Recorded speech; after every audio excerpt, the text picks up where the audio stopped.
Well, I think today's readings are a great way to round out our weekday masses. In the reading from the book of Exodus, we have a recap from Moses of all that God has done for the Israelites. Everything from hearing the voice of God speaking from a fire, to leading them out of slavery in Egypt, to overcoming mightier nations so that they may have their own land.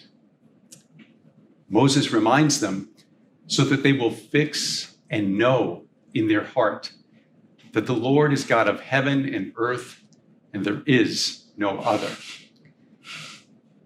Moses reminds them and us to follow God's statutes and commandments. And if they do, then their children and they will prosper and have a long life in the land that God has given them forever. Now, as human beings, we know we need to be reminded.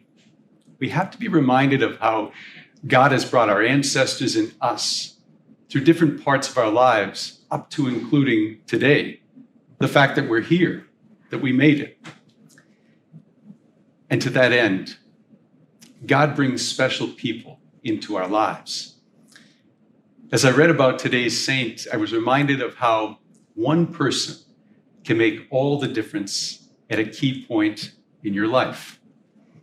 And I believe that God in his providence acts through people that we meet to put us on the path that we're meant to travel. Sometimes they're the people that just say one thing to us, and all of a sudden it wakes us up and we get back on the highway that we're supposed to be on.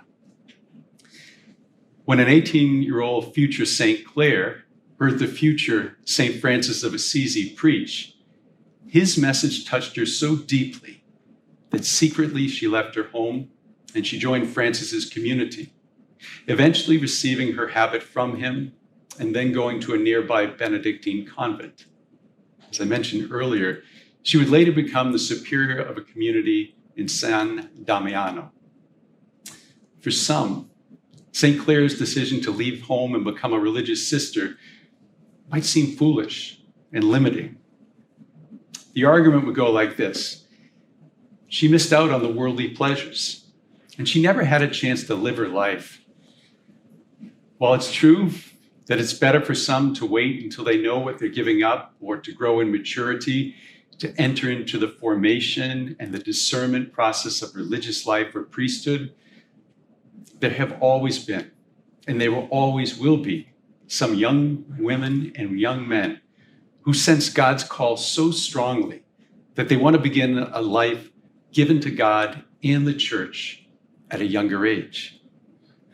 The people that I know who heard God's call early on have told me that it began when they were very young, and that they grew up sensing that they would be called to be a priest, a brother, or sister.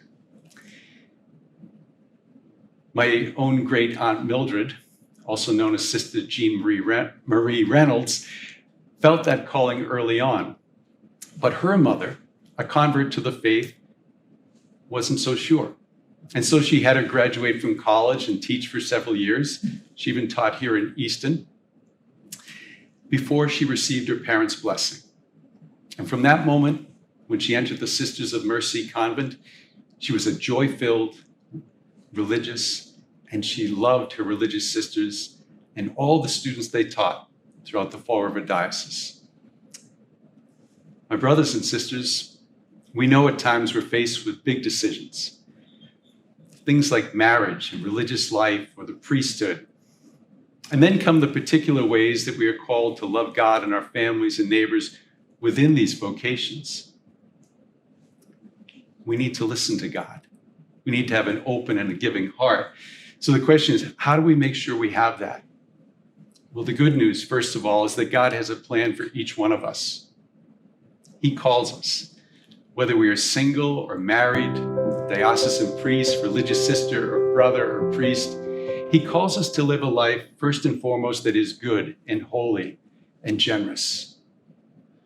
It is a life that involves the love of God to the point that we're willing to deny ourselves, to pick up our cross every day and to follow him, and to do so with a generous heart. I know it's tough. Not only does it sound tough, but it is tough some days. But it is the fulfillment and joy from giving our lives to God, our family, our friends, and everyone that he gives us that is unmatched. And it does lead to the promised land of heaven. My brothers and sisters, may God bless you and your families this holy day. And may St. Clare pray for us to be generous givers of our lives in the big ways and the small ways. Perhaps we too can influence someone's life. Maybe they'll be a saint one day.